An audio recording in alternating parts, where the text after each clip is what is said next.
Joe, and Mary, 4. The house on the corner had changed over the years, but it was still theirs. The blue paint had faded a little, the roof shingles had been replaced twice, and the garden was wild in a way that made it feel alive. The cats had aged too. Luna, stoic and dignified, preferred the sunny window ledge.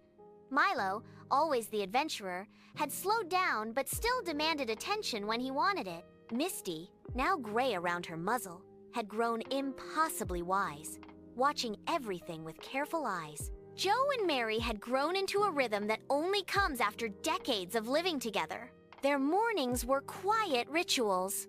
Mary making tea while Joe poured coffee. Small smiles shared across the kitchen. Sometimes just a touch of a hand or a brush of hair. They didn't speak much, not because they didn't want to, but because words were unnecessary. They had learned the language of small gestures, the weight of attention, the comfort of just being present.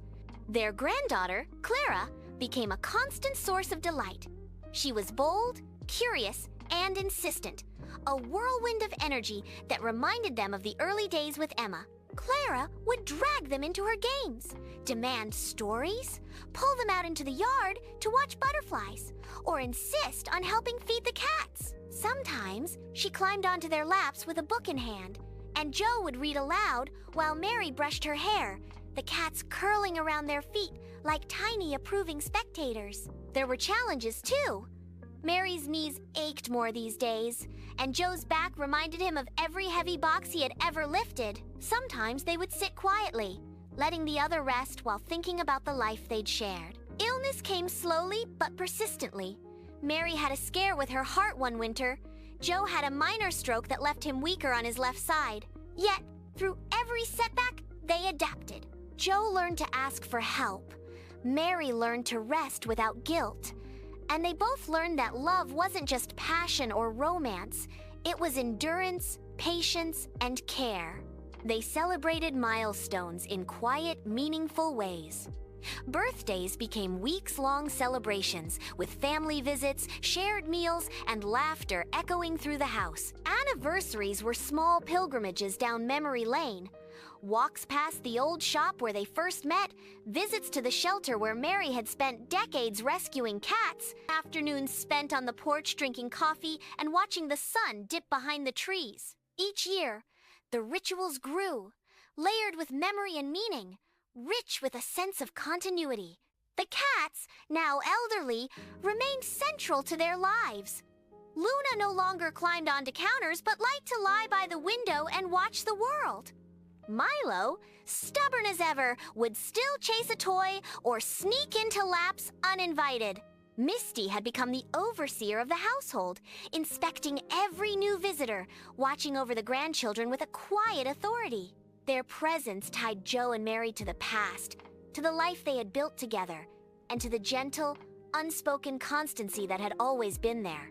Mary's parents passed in their 80s, leaving behind a house full of music, memories, and stories. Joe's parents went shortly after, leaving him and Mary the quiet weight of legacy. They grieved deeply but carried on, supporting each other with the ease of decades of familiarity. In their grief, they found strength in each other and in the small rhythms of everyday life.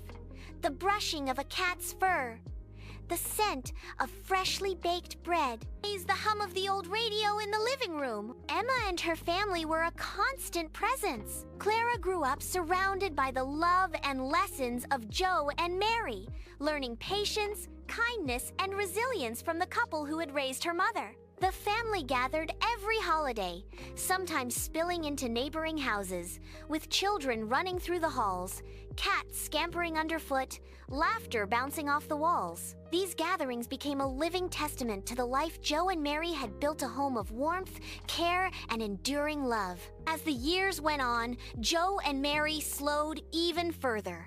They spent mornings on the porch, wrapped in blankets, holding hands, watching the world unfold at its slow pace. Sometimes they reminisced about the past, the rainy day when they met, because of Luna, the early walks together, the quiet dinners, the small victories and joys that had defined their life.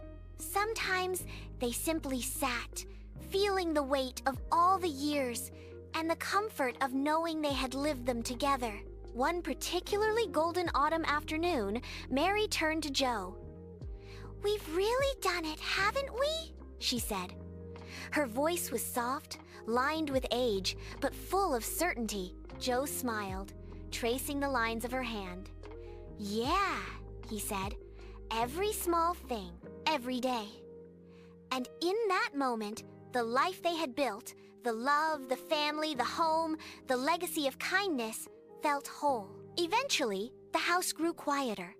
The cats passed on, one by one, leaving memories embedded in the furniture, the garden, the sunlight on the porch. Emma and Clara visited less often, busy with their own lives, though they always returned, bringing stories, laughter, and warmth. Joe and Mary continued their quiet rituals, their love intact, a slow and steady heartbeat that refused to falter.